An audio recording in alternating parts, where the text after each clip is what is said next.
जे दृश्य पाहावयास मिळत आहे ते दृश्य आहे सातारा जिल्ह्यातील माण तालुक्यातील बेदान येथील भैरवनाथ यात्रेचे. आपल्याला भैरवनाथाचं दर्शन झालेले आहे. आपल्याला पालखीतील भैरवनाथाचे दर्शन झालेले आहे. चैत्र वद्य अष्टमीला भैरवनाथाचा रथ बेदाल नगरीतून ग्रामप्रदक्षिणेसाठी निघत असतो.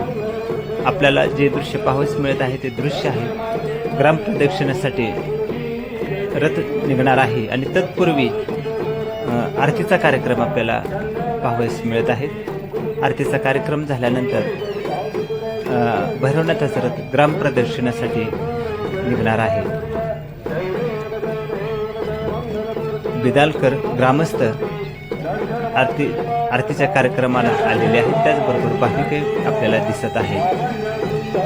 आरतीचा कार्यक्रम झाल्यानंतर हा रथ ग्रामप्रदक्षिणेसाठी निघणार आहे. असंख्य भाविक दर्शन घेण्यासाठी आलेले आहेत. आपल्याला दृश्य पाहावयास मिळत आहे ते आरतीचं दृश्य आहे.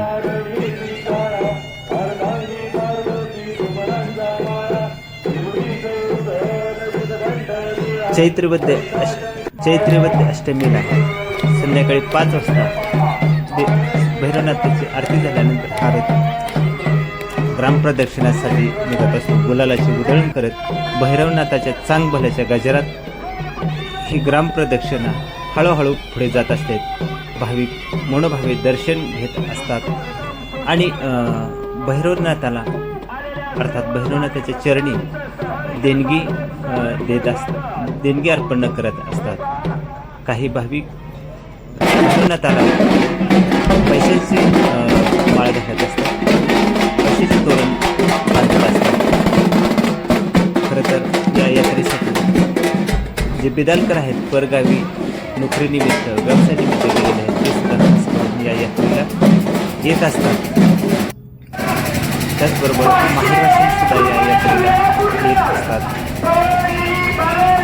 खरं तर या भैरवनाथाचा इतिहास असा आहे की 1975 सालापासून रथाची ग्रामप्रदक्षिणा सुरू करण्यात आलेली आहे.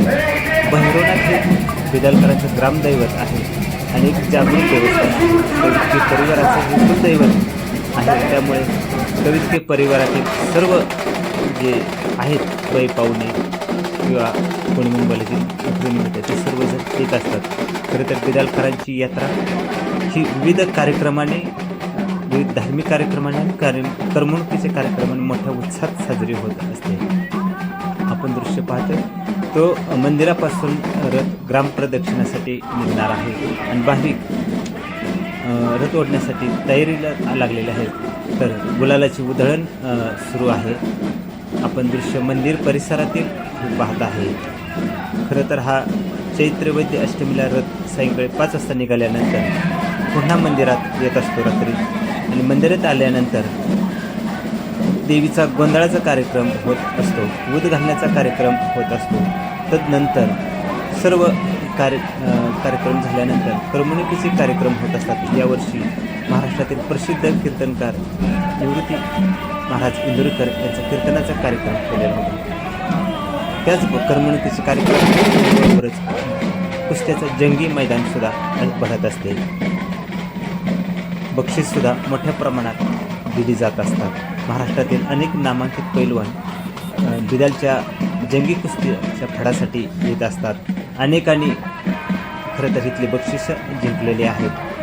बेदालचं कुस्त्याचं मैदान हे सर्वत्र प्रसिद्ध मैदान आहे. आपण दृश्य पाहतोय ते मंदिरापासून ग्रामप्रदक्षिणेसाठी निघालेला आहे. भाविकांची गर्दी आपल्याला दर्शन घेण्यासाठी दिसत आहे. भैरवनाथच्या चरणी देणगी देण्यासाठी गर्दी दिसत आहे. खरं तर वेगवेगळे धार्मिक कार्यक्रम झाल्यानंतर यात्रेला एक मोठ्या स्वरूपात आता काळानुसार बदल करण्यात आलेला आहे. खरं तर हा भैरवनाथ आहे तो बालभैरवनाथ आहे. घोड्यावर बसलेल्या भैरवनाथची मूर्ती आपल्याला मंदिरात पाहावयास मिळत आहे. खरं तर एक वेगळ्या प्रकारची मूर्ती आपल्याला बेदालमधील भैरवनाथच्या मंदिरात पाहावयास मिळते. अशा प्रकारची मूर्ती कुठेच आपल्याला पाहावयास मिळत नाही. यात्रेनिमित्त असंख्य भाविक येत असतात, मनोभावे दर्शन घेत असतात आणि आपला नवस असेल तोही बोलत असतात आणि बोललेला नवस ते फेडत असतात. असं हे ग्रामदैवत एक जागृत देवस्थान आहे. चैत्र वद्य अष्टमीला यात्रा भरत असते.